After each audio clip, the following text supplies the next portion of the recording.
Got a nether-star and no clue what to do with it?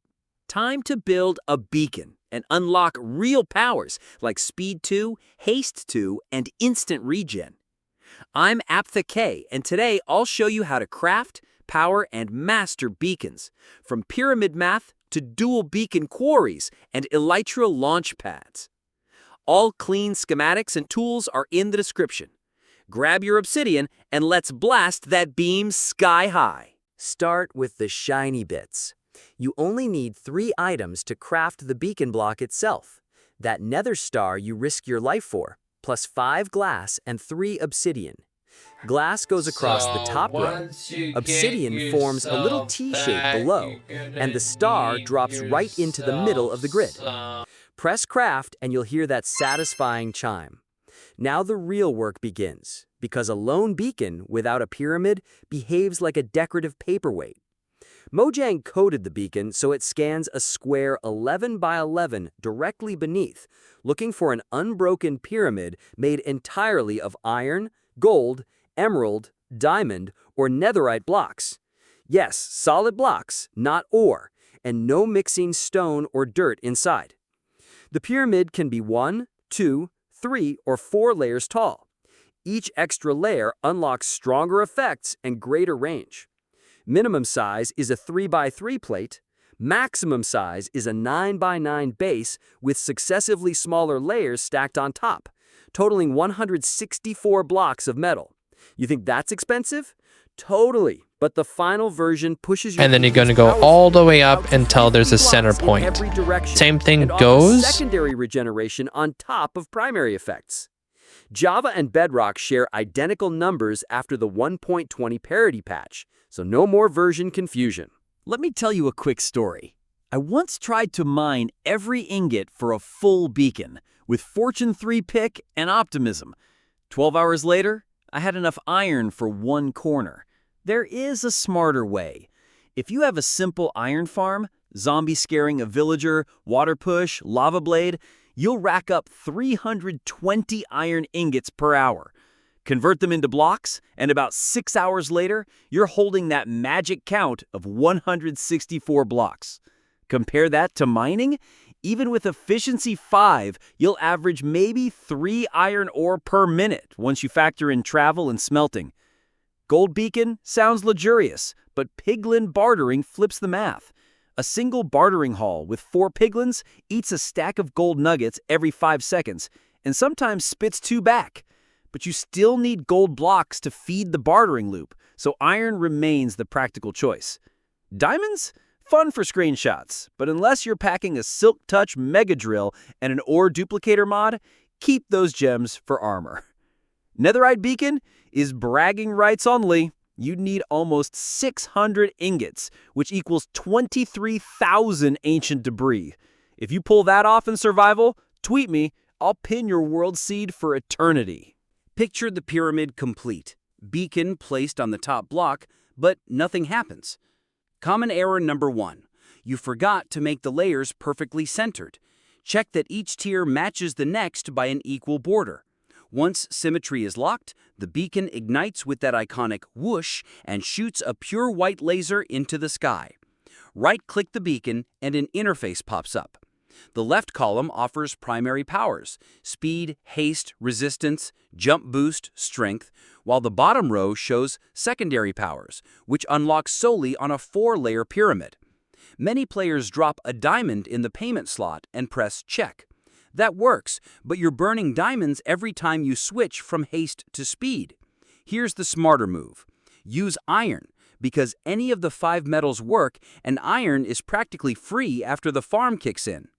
Click the power icon, drop 1 iron ingot, hit confirm, and you're done. The payment slot doesn't consume backups, so keep an iron stack in a nearby chest instead of your hotbar.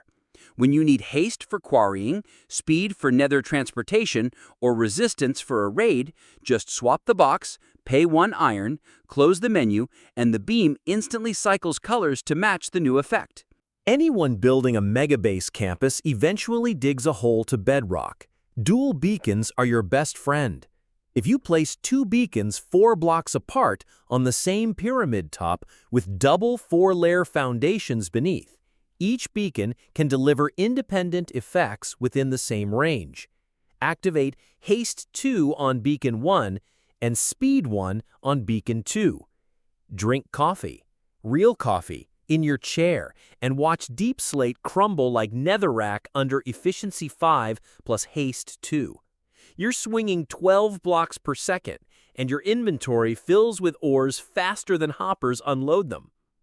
Chunk alignment matters. The beacon's power radius is spherical, so if you plant it dead center of a 6x6 chunk quarry, you won't outrun the radius even on the edges. I mark the center chunk with glazed terracotta, carve a spiral staircase down, and then layer my dig in concentric squares. When your pickaxe approach breaks, swing over to the speed beacon, pay 1 iron, toggle speed 2, sprint back to storage, dump items, return, and toggle haste 2 again. Caring about pathing saves more real-life minutes than you'd believe, especially in hardcore mode, where wandering nights invite creepers. Beacons aren't just underground tools.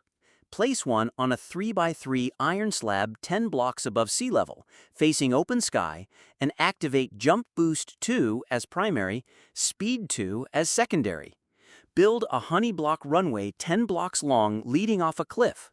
Align your elytra, sprint, jump, and by the 3rd block, you're airborne with greater horizontal velocity. I measured this markup in a creative test world. Standard elytra takeoff from a hill gets you maybe 40 blocks of initial glide. Beacon-boosted run sends you 90 before you fire your first rocket. That means real fuel savings anytime you tour your realm. Even funnier, if you align 2 beacons facing each other on opposite towers, imagine city skyscrapers, they form a highway. Put slime launchers at each tower's foot so returning travelers bounce onto the runway. Your realm becomes a beeline of neon lasers intersecting the clouds. Mojang's render engine shows the beams from any simulation distance, so players see navigation beacons long before chunks load the landmarks. Customization time. A naked beam is white, but the game recolors it when glass sits atop the beacon block. Cycle a stained glass pane into the first slot of a hopper clock, push it over the beam every 2 seconds, and you get a rainbow lighthouse. Combine panes in a vertical stack, say blue glass under yellow, and you'll mix to green, exactly like additive light. That trick enables gradient beams for theme parks or faction bases. Now about lag. Players fear redstone or entities, but beacon beams are cheap. Each beam is a single tessellated vertical quad. Even a dozen rainbow beacons cost less rendering budget than a fully grown kelp farm. The real danger is improper chunk loading. If your pyramid straddles a chunk border and the farm unloading routine only keeps half the pyramid loaded, the beacon churns constant checks and sometimes deactivates with the annoying "I lost my source" bug. Quick fix: align the pyramid entirely in one chunk or force load with /force load add. Bedrock players achieve similar persistence via ticking area commands. Let's play with social engineering. On servers, people sell beacon services. You deliver full pyramid kits to new players. Price equals 1 shulker of iron blocks per star. Toss in the star. Pyramids auto-build using a flying machine that clones iron from your storehouse, and new players tell their friends. The beacon turns into brand marketing. For mini-games, rig a beacon under a PvP arena. At match start, players rush center, drop 1 iron in, and choose speed or strength. Because the beacon GUI is 1 player at a time, frontline fighters must fend off archers while teammates flip the buff. In boss arenas, flip the script. Give the Wither or Warden a private beacon beneath bedrock, so they heal via Regeneration 2 until players break the pyramid. It becomes an objective rather than a stat bar. Warning systems work too. Run a comparator into the beacon itself. When the pyramid loses a block, or someone steals an iron, the comparator output drops, triggers a skulk sensor, sets off note blocks across the castle, and you know thieves have struck. Imagine medieval trumpet alarms, all hinged off a single missing block in your beacon pyramid.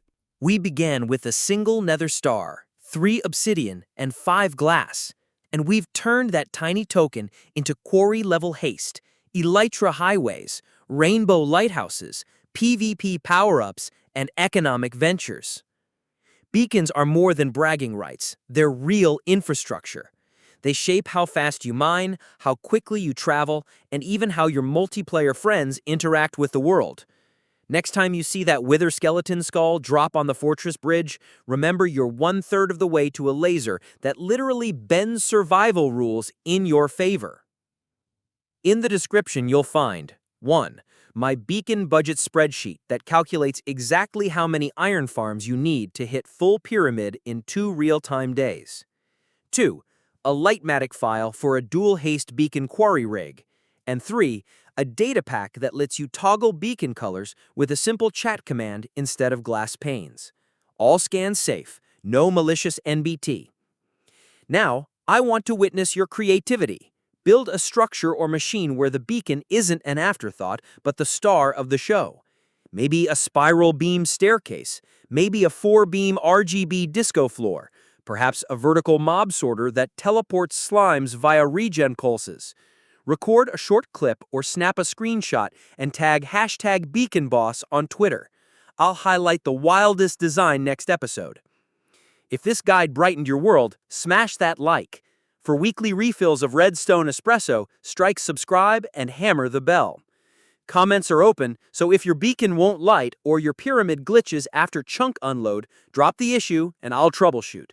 I'm APKAFE, sipping honeyed espresso under a sapphire beam, signing off and reminding you, as always, better every tap.